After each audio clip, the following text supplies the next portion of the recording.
चुनावी बिगुल बज चुका है। सभी दल अपनी अपनी चुनाव की तैयारी कर रहे हैं। क्या कुछ तैयारी समाजवादी पार्टी की है? बात करने के लिए हमारे साथ 8 बार के एमएलए, पूर्व मंत्री और वरिष्ठ नेता समाजवादी पार्टी के राम गोविंद चौधरी जी मौजूद हैं। बहुत स्वागत है राम गोविंद जी आपका।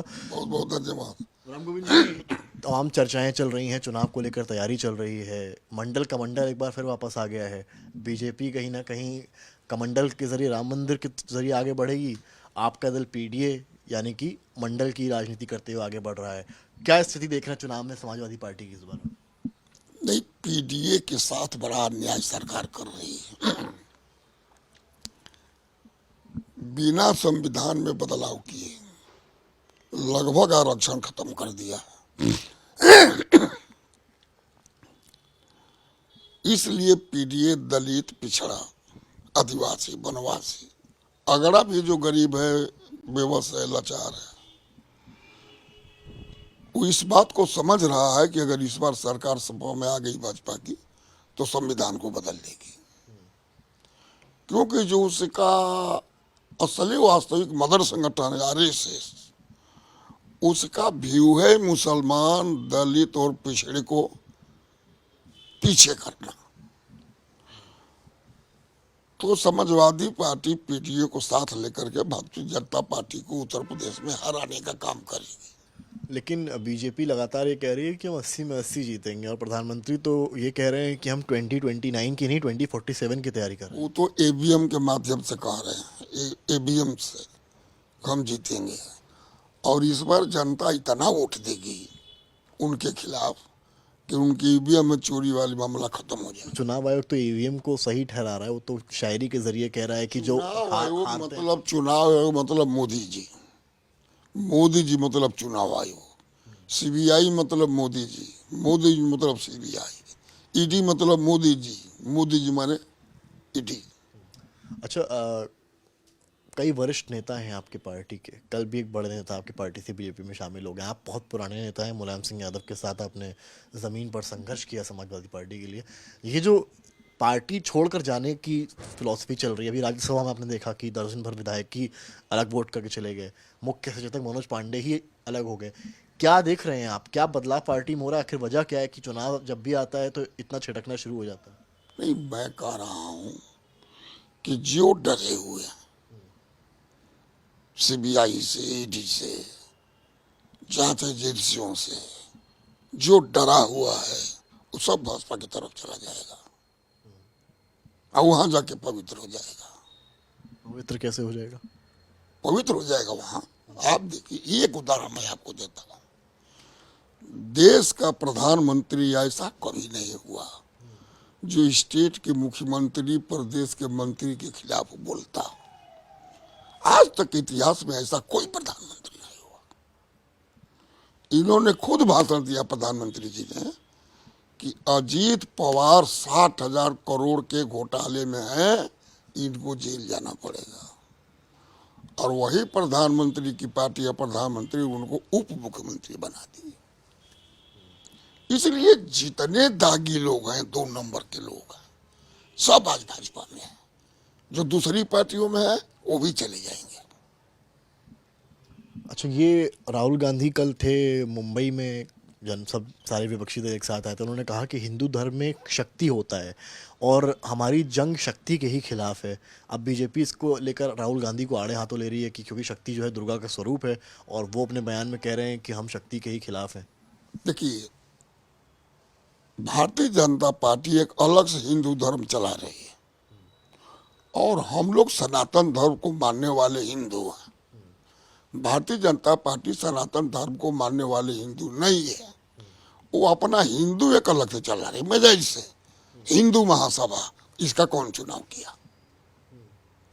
हम हिंदू हैं, संभव तो आप ही हिंदू हैं, आप भी हिंदू हैं। क्या कोई मीटिंग हिंदुओं के ऑल इंडिया लेवल पर करके इसका चुनाव हुआ? अपने से बना दिया गया। आरएसएस का गठन 1925 में हुआ, जब महात्मा गांधी, उसके पहले हिंदू महासभा थी। जब महात्मा गांधी ने आंदोलन के समय हेडगेवार जी, जो प्रथम उसके सर संचालक रहे, उनसे उन्होंने कहा कि साहब अपने समसैनिकों को आजादी की लड़ाई में भाग लेने के लिए कहिए। उन्होंने स्पष्ट कहा कि हमारी लड़ाई देश के बाहरी दुश्मनों से नहीं है, हमारी लड़ाई देश के अंदर के दुश्मनों से, मैंने मुसलमान से है। तो उनका तो एक अलग हिंदू है, सनातन से उनका कोई मतलब नहीं है। सनातन से मतलब होता तो चारों शंकराचार्य कर रहे हैं। हम आप भी साधारण बुद्धि से जानते हैं कि जब तक पूर्ण मंदिर का निर्माण नहीं हो जाता है तब तक प्राण प्रतिष्ठा नहीं होती। और इन्होंने चुनाव के लाभ के लिए अधूरे मंदिर में प्राण प्रतिष्ठा कर दिया। और देखिए आज अभी काम हो रहा है। आपने सनातन की बात की, स्वामी प्रसाद मौर्य आपकी पार्टी में एक नेता रहे, उन्होंने तमाम बयान दिए जो चर्चा का विषय बने, और क्या लगता है आपको पार्टी का उससे नुकसान है, क्योंकि आप भी उनको मनाने उनके घर गए थे? अलग अलग आदमी है, हम सनातन धर्म को मानने वाले हैं, स्वामी मौर्य बौद्ध धर्म को मानने वाले हैं। नहीं, लेकिन उनके कुछ बयान ऐसे हैं जिसमें वो लक्ष्मी माता का अपमान। बौद्ध धर्म के लोग मूर्ति पूजा के विरोध हैं। ठीक है। ये जो हमारे जोगी जी मुख्यमंत्री जी जिस पंथ के हैं वो लोग भी मूर्ति पूजा के विरोधी हैं। लेकिन ये मूर्ति पूजा में आ गए तो इनको कौन कहेगा? इनके पंथ का एक ही मंत्र है, अलख निरंजन। जो अलग हो, दिखाई न देता हो, वो ईश्वर है। और ये आ गए तो मंदिर बनाने, तो इनको क्या कहेंगे? तो स्वामी मौर्य को तो कह रहे हैं, इनको क्या कहेंगे? अच्छा, अब आजमगढ़ को लेकर धर्मेंद्र यादव का नाम सामने आया है।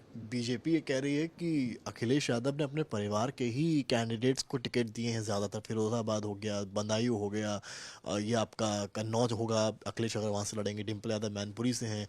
तो पार्टी इसको क्या जवाब देगी, बीजेपी जो लगातार परिवारवाद का आरोप? जनता की मांग पर लड़ाया जाता है। जैसे किसी लोकसभा क्षेत्र में उस लोकसभा के 10 प्रत्याशी हो गए, अपने में लड़ने लगे, तो बहुमत में लोगों ने कहा कि भाई आप अपने परिवार से किसी को लड़ा दीजिए। दूसरी बात कि देश का सबसे बड़ा राजनीतिक परिवार है ये, लेकिन इस परिवार पर किसी को धमकाने, मारने, लूटने, आवारापंथी करने, गुंडागर्दी करने का कोई रिकॉर्ड हो तो बता दीजिए। दिनेश लाल यादव निरहुआ ने कल आजमगढ़ में यही चीज़ कही कि बताइए, फिर धर्मेंद्र यादव को ले आया, फिर परिवार से ले आया। देखिए, मेरे जैसा आदमी चुनाव की गिनती के पहले कोई निर्णय नहीं पता कि कौन जीतेगा कौन हारेगा। मैं व्यक्तिगत अपना कह रहा हूं कि मैं खुद जीत रहा था, भारतीय जनता पार्टी के लोग भी कह रहे थे कि राम गोविंद चौधरी जीतेंगे। काउंटिंग के पहले तक भारतीय जनता पार्टी के लोग कह रहे थे कि राम गोविंद जीतेंगे, और राम गोविंद हार गए। तो ये जो कहता है कि हम जीत गए, वो गलत कहता। चलिए सर, बहुत शुक्रिया बात करने दूसरे एक बात सुनिए, जैसे मध्य प्रदेश का चुनाव हो रहा था और कहीं के हो रहा था, और गृह मंत्री ने कहा कि हम इतनी सीट जीतेंगे। कैसे उन्होंने जान गया कि हम इतनी सीट जीतेंगे? 400 पार कैसे इनको पता चल गया? अच्छा, वोट हुआ नहीं और 400 पार कैसे चले गए?